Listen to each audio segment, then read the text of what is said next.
पाठ 1 वास्तविक संख्या टॉपिक 9 अभाज्य संख्या की पहचान यानी भाज्य है या अभाज्य। तो पहले अभाज्य संख्या होती क्या है? जिस संख्या में केवल एक व स्वयं से ही भाग जाए, यानी जिस संख्या में केवल एक या स्वयं से ही भाग जाएगा वो होती है अभाज्य। जैसे उदाहरण के तौर पर 2 में केवल किससे जाएगा? एक और 2 से। 3 में केवल किससे जाएगा? एक और 3 से। 5 में किससे जाएगा? एक और 5 से। 7 में किससे जाएगा? एक और 7 से। तो ये होती है अभाज्य संख्या जिसमें एक और स्वयं से ही भाग जाए। लेकिन एक क्यों नहीं है अभाज्य? क्योंकि अवधारणा मानी है कि जो अभाज्य संख्या है उसके 2 गुणनखंड होते हैं। कम से कम कितने गुणनखंड होते हैं? 2। जैसे इसका एक और स्वयं, इसका एक और स्वयं। लेकिन एक के कितने गुणनखंड होते हैं? केवल एक। इसलिए एक को नहीं लेते अभाज्य संख्या में। तो सबसे छोटी अभाज्य संख्या कौन सी है? 2। या जिस संख्या का केवल एक व स्वयं ही गुणनखंड हो, यानी कि ये इनके यदि हम गुणनखंड करेंगे तो यही आएंगे, केवल एक और वह स्वयं ही संख्या। तो वो क्या होती है? हमारी अभाज्य संख्या।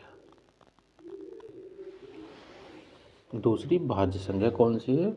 जिस संख्या में एक व स्वयं को छोड़कर अन्य संख्या से भाग चला जाए, यानी कि जैसे कि 4 में 1 से चला जाएगा और स्वयं से, और 2 से भी। अन्य संख्या कौन सी है? 2। 6 में 1 से और 6 से तो चला ही जाएगा, और 2 से भी चला जाएगा, और 3 से भी। तो ये कैसी संख्या हो गई? भाज्य। तो सबसे छोटी भाज्य संख्या कौन सी है? 4। दूसरा, एक व स्वयं को छोड़कर अन्य गुणनखंड हो। यदि हम इनके गुणनखंड तोड़ेंगे, जैसे 6 के तोड़ो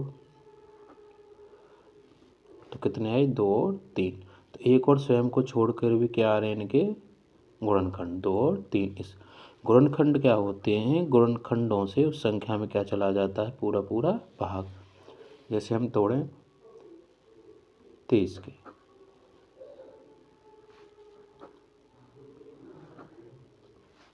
30 के आई 2 गुणा 3 गुणा 5। तो इस 30 में 2 से भी पूरा पूरा भाग जाएगा, 3 से भी और 5 से भी। तो 30 की संख्या है भाज्य संख्या।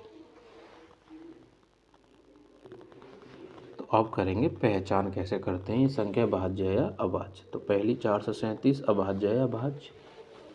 तो 100 तक तो हमें पता है कितनी अभाज्य संख्याएं हैं, लेकिन 100 से ऊपर जब पूछे तो कैसे पता करें? जैसे 437 भाज्य है या अभाज्य, तो हमें दूसरी संख्याओं से क्या देना पड़ेगा? इसमें भाग, तब पता चलेगी।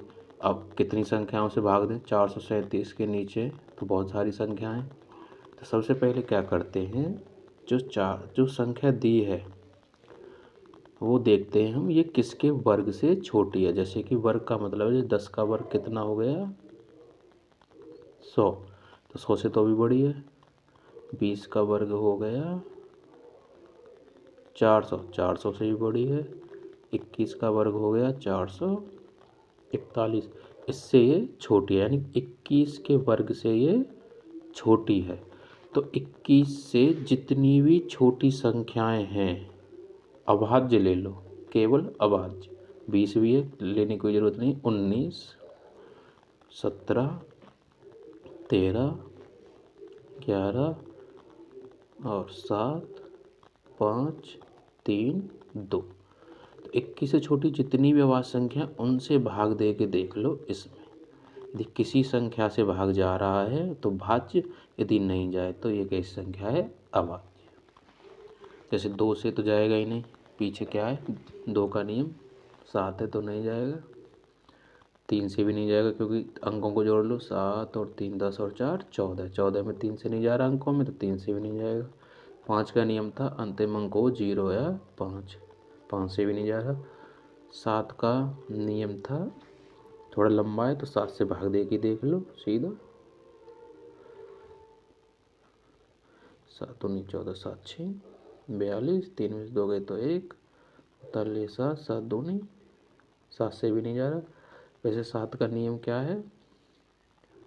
7 का नियम समझ लो, संख्या का जो अंतिम अंक है उसका करो दुगना, 7 दूनी 14, और जो बाकी बच रही है संख्या उसमें से घटा दो। 13 में 4 गए तो 9, 29।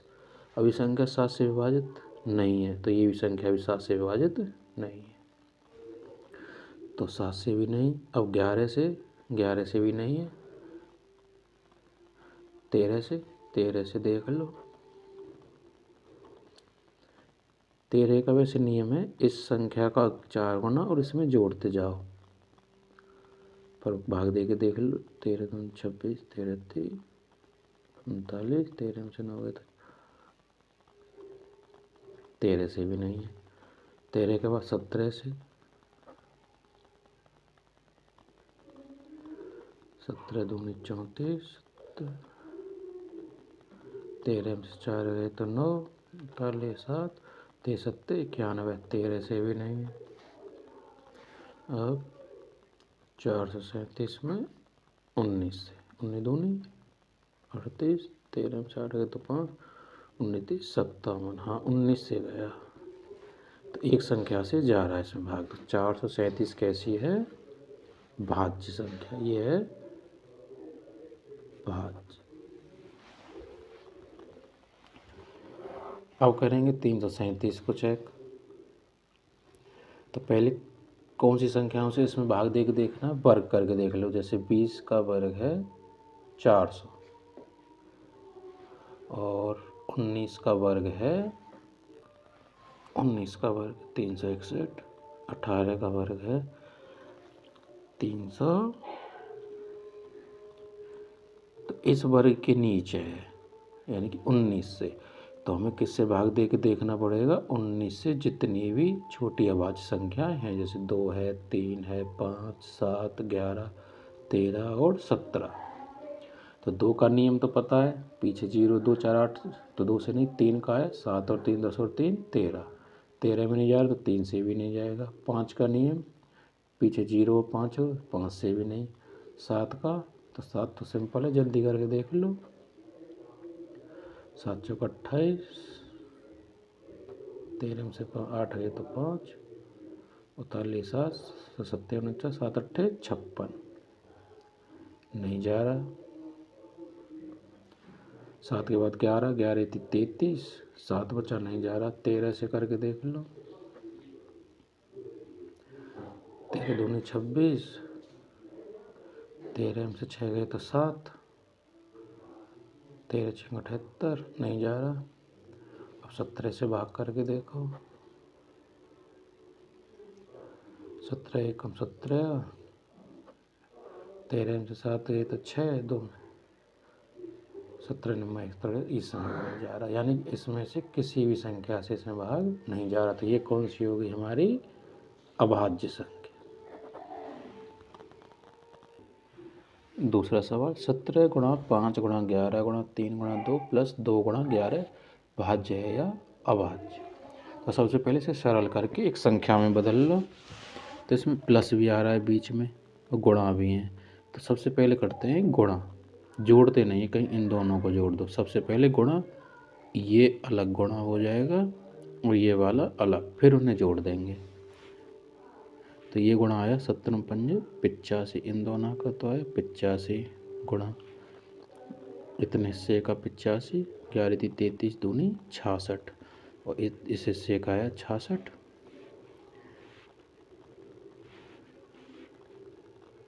प्लस 11 दूनी 22। अभी और गुणा करो इसका, इन दोनों का, 6 पंजे 30, हासिल का 30, 6 48 और 3 51, फिर 6 से 0 1 6 5, तो ये आ गया गुणा। इधर 5000, अब इसमें 22 और जोड़ना है, 5632। तो ये सरल करने पे आया हमारा 5632। अब सबसे पहले 2 से ही चेक कर लो। देखो अंतिम अंक क्या है? 2, तो इस संख्या में 2 से पूरी तरह क्या चला जाएगा? भाग। तो ये कैसी संख्या होगी? भाज्य, क्योंकि यदि अभाज्य होती तो इस संख्या में केवल किससे जाता? इसी संख्या से भाग जाता। तो क्या लिखेंगे, यह संख्या 2 से विभाजित है, इसलिए भाज्य है। केवल 2 से ही कर लो, आगे बढ़ने की जरूरत ही नहीं कि 3 से, 5 से, 7 से। अगला सवाल, 7 गुणा 11 गुणा 13 प्लस 13, तो प्लस आ रहा है तो पहले क्या कर लो, गुणा इन तीनों का, फिर इसे 13 को जोड़ दो। 11 सत्तर 77 गुणा 13, 30 सत्ते 21, हासिल को 2, 30 सत्ते 21 और 2 23, एक का करेंगे तो 7 7, 1 7 और 3 10, तो 2 और 1 10, कितना आया 1001। अब इसमें 13 और जुड़ जो, 3 और 1 4, 1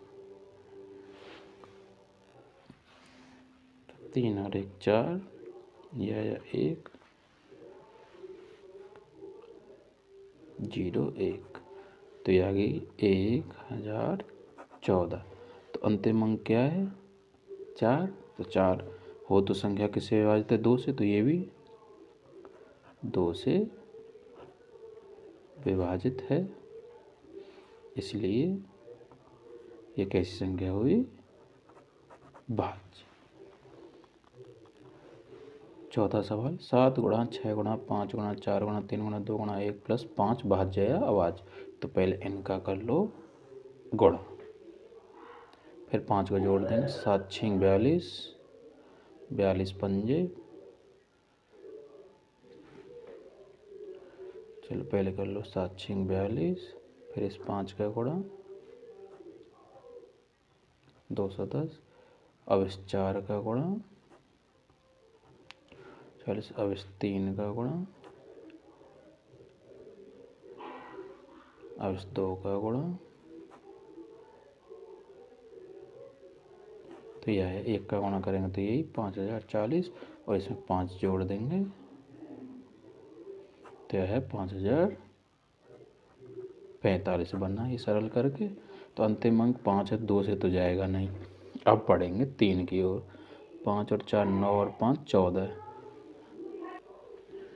14 5 और 4 9 और 5 14, 14 से इनसे नहीं, 3 से भी नहीं जा रहा, लेकिन अंतिम अंक क्या है 5, तो 5 से जा रही है, 5 से विभाजित है, इसलिए भाज्य। ज़्यादातर वो भाज्य ही देगा, केवल क्या करवाता है यहाँ सॉल्यूशन। तो ये था तुम्हारा टॉपिक 9, भाज्य अभाज्य संख्या छांटने।